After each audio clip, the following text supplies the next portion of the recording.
Good morning. My name is Evan Antley. I'm the Public Information Officer for the City of Casey Department of Public Safety. We are here for our case update, our daily case update briefing in the search for Faye Marie Swetlik. What I can tell you, I have a few things to share with you this morning. First and foremost, I want to say thank you to all of our media people that are here sharing this story. Based on the shares we got last night of those two vehicles that we posted, we were able to identify the occupants of the SUV. Our investigators were able to talk to those people and ask the questions that we had been asking everyone else that was in the neighborhood at the time of Faye's disappearance. That was a piece of the puzzle that we were trying to put together, and because of the community's help, we did that. We are still looking to identify the occupants of the sedan that we showed in that video. We've updated our social media. We want you to take a look back at that. And if you have any information about that vehicle, please call the Faye Marie Swetlik tip line. It's 803-205-4444. I can also say that our work is ongoing. Since 5 o'clock on Monday, we have been nonstop trying to bring Faye home. Our investigation is the largest scale investigation that I've ever been a part of, something that we rarely see in this area.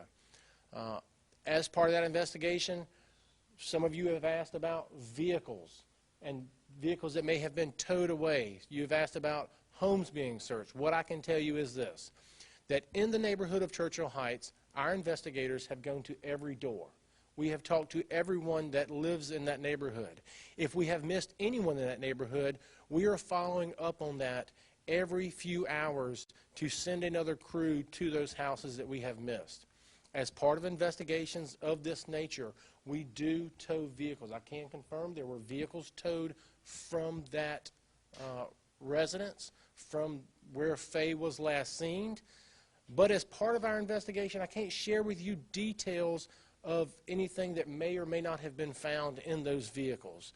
I can also tell you that the house, Faye's house that she lives in, that with her mother, we have looked at that house multiple times. We have been there and had an officer on that house since 5 p.m. on Monday. That is normal business in a case of this nature where we are trying to bring Faye home. We also have investigators. I know some of you have seen investigators in the area behind trash trucks. Some of you have seen investigators at the landfill, the Lexington County landfill off Edmond Highway. Let me say this. In a case of this nature, we are leaving no stone unturned. We are looking for even the smallest piece of evidence that could point us in the direction of bringing Faye home. Whether we find that in a backyard of a residence in Churchill Heights, whether we find that in a trash truck, whether we find that at a collection center on Edmond Highway, we just want to get it. We want to get it and provide it to our investigators and let them do what they do. The FBI has a systematic way of doing things, and it is proven to work, and that is what we are using, because our goal is still and remains to bring Faye home. Can I take any questions? Yes, ma'am. Sergeant, the vehicle that you're trying to identify, do you have other images of that vehicle closer to Faye's home? So, absolutely. So that's a great question. So as of this morning, we're still gathering more video. Video is coming in by the hour, and we have a team of investigators and our tech guys and females that are looking through those videos. We are getting videos, and we're trying to find a clearer picture of that to put out to the community. But have you seen it on surveillance closer to where she disappeared? I personally have not seen it. Again, in investigations such as this, those guys go through those videos, and when they get it, we know about it and we push it out immediately.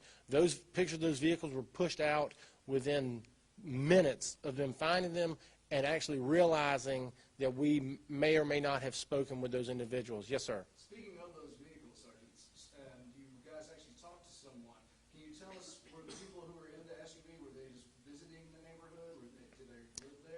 Yeah, so that's a great question. Unfortunately, we have to keep some parts of this investigation under wraps, if you will.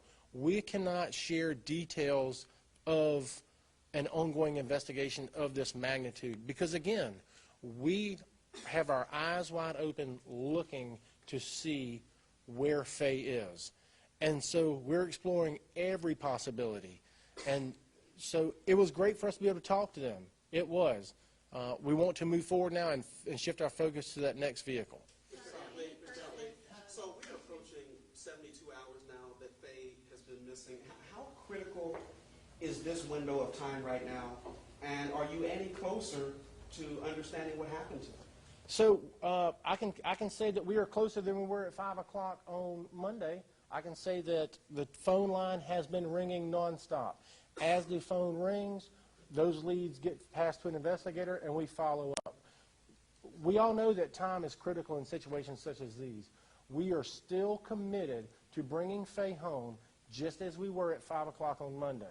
Yes, ma'am, you had one. Is this still considered a search at this point? There was some information floating around about a possible recovery mission, but is this still considered a search at this point? And do you have any persons of interest or suspects that have been identified? So you have a two-part question. So the first is you asked, was this a search? Absolutely. We are working to bring Faye home. Your second part of your question was? Do you have any persons of interest right now? We are following leads as they come in. I can't comment on specific suspects or any persons of interest. What I can tell you is that our tip line is working. What does not work very well are messages or phone calls to anything other than that tip line. We have a systematic process in our incident command center that when those tips come in, we document that in a standardized fashion, and it goes straight to an investigator. So if you have information that you want to get to us, do not send it to our Facebook Messenger. Do not send it to your friend. Pick up the phone and dial 803-205-4444. You can remain anonymous if you would like, but that is how you get the information across. Yes, sir. Sir, I'm Reverend Raymond Johnson out of Marion, South Carolina. A lot of church folks, they're concerned. They're calling me, well, no, do the family plan on coming up and ask us to help them find their child? You know, most of the time when a child gets missing, the mama, the daddy, grandma, they all come up and say, please help us find the child. Can you tell they're going to come and speak to the media? Well, I can't comment on whether or not they're going to come. That's not my decision. That's their decision. I know a lot of times in these types of things, people want their privacy. Being a father myself, I can't even begin to speculate where my mind would be if I was in their shoes. What I can tell you is this, is that our work is ongoing, and we and members of that family have been cooperating with our investigation from the beginning, and we continue to work to bring Faye home. Yes, ma'am. One more question. I'm sorry, I'll come back to you. Yes, ma'am. The FBI, since y'all was here, and this is a very serious issue. You got SLED here, which got more experience than y'all got. They got people here that are doing it. Why SLED is not coming to get involved in this? Why the FBI? We got a little girl 6 years old. She missing. And we need all the information. You got people home crying. I ain't sleeping. Yes, sir. So let me address. The FBI can come in and be directed and get this thing so we can solve this. All right, let me address that for you real quick. So as an agency, we have partners with the Federal Bureau of Investigation. We have partners with SLED. All those agencies are working hand in hand to bring Faye home. Next question. What's the plan for the rest of the day with the investigation? It's business as usual. As leads come in, we assign investigators to those leads. So we normally have briefings in the morning with our oncoming shift. We give them an update of where we are. We follow up on leads from the night shift that we couldn't quite tie up or couldn't finish. Those people go out. At 3 o'clock this afternoon, there'd be a whole new shift of police officers and law enforcement officers coming in and continuing that work. How long do you expect that the neighborhood will be closed down to other residents? I can't speculate. What I can tell you is that we will, if we have to hold that neighborhood for another hour or another week, we are going to continue to hold it until our investigation won't be hindered by releasing it, if you will.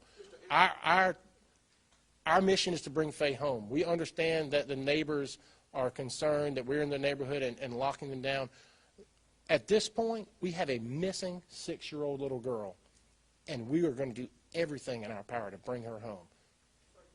All right, what last question? So for the search perimeter, you said yesterday it was around Airport Boulevard going over toward I-26. Has that area been expanded at all since yesterday? We're still in the same area. We're still searching. Again, like I told you, we do have people following up on trash trucks and things of that nature. So there are parts of our investigation that go outside of that perimeter. However, that is still our main goal is Churchill Heights as of this point. Thank you so much. Let me reiterate. Give me just 1 second. Let me reiterate. If you have video at your home that we have not received, please call our tip line. Let them know that you have that video. We will send someone to your house to pick that up. If you have any information that will help us bring Faye home, dial 803-205-4444. Follow Casey Department of Public Safety on social media for the latest updates, and thank you so much for your help in our mission to bring Faye home. Thank you.